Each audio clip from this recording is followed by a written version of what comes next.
Howdy, and welcome back to another Holler tutorial. Today, we're going to be talking about a shot list, and what even is a shot list, and why do you need it.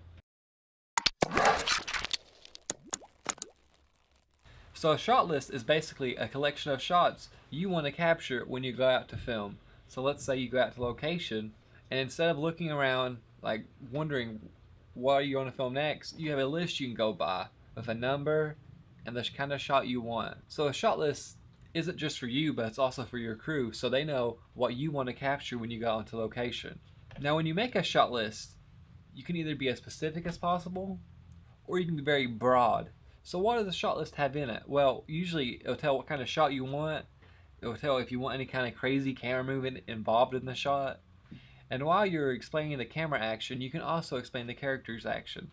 So if you're filming a narrative film, you can tell what kind of camera movement you want, what kind of camera shot you want, and you can also tell your actors what you want in that shot.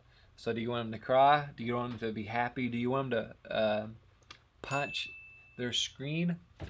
You can say that right in the actor's description. But at the end of the day, the shot list is what you want. So don't be stressed out about a shot list. It's not required, but it's definitely recommended when you go out to shoot. It'll speed up the process when you go out to film.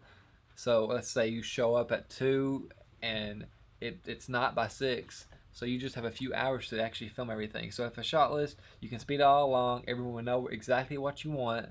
And at the end of the day, when it's all said and done, you know exactly what you got. And if you're happy with it. And if you're not happy with it, you probably still have another hour or two because the shot list sped you up so much.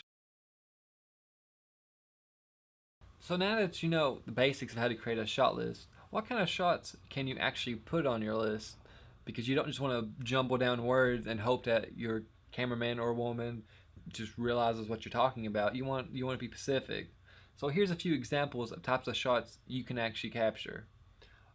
One example is a long shot. And a long shot usually is just an actor and you capture their full body, head to feet. You even go wider if you want, and that's called an extreme long shot. An extreme long shot, sometimes that's an establishing shot, so you would have that at the opening shot of your movie so that the audience watching knows where you're at. They know where this is taking place at. Then there's a medium shot, and that's usually a waist up.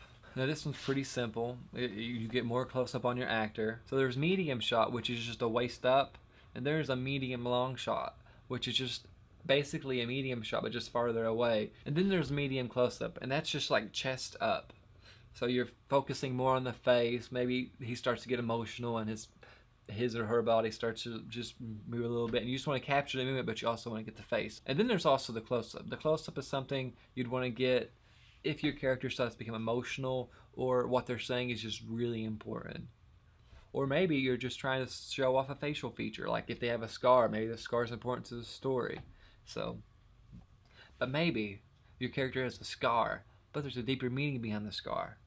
So maybe you want to get an extreme close-up, like let's say that the scar actually reveals that he is the villain of the movie. So for that, you would get an extreme close-up. And I've also included, as you can tell, I included these little abbreviations. These abbreviations are what you would put down on your shot list. So you wouldn't write down the whole word. You wouldn't just write down medium shot. You would actually write down MS. And for an extreme close-up, you would write ECU.